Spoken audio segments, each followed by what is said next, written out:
Сәлем достар, менің YouTube каналыма қош келдіңіздер. Бүгін зебра пирогын жасайтын боламыз. Ол үшін жұмыртқамызға құмшекерімізді, бөлме температурасына сары майымызды салып, араластырып аламыз. Үстіне ұнымызды, қосытқышты салып, жұмсақ қамыр илейтін боламыз.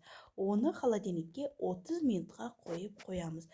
Енді салмасына кірісейік. Ол үшін творогымызға құмшекерімізді, жұмыртқамызды салып, 20% қаймағымызды салып, бір блендермен жақсылап тұрып езілгенше араластырып алып, оны теңдей екі бөлікке бөлеміз.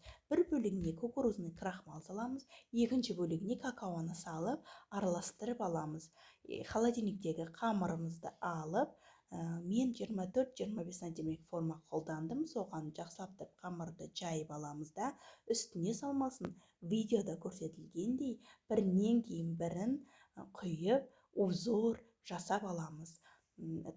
Пирогтың толық рецептісін описание бөлімінде қалдыратын боламын. Рецепт ұнап жатса, лайк басып, комментарий жазуды ұмытпаймыз.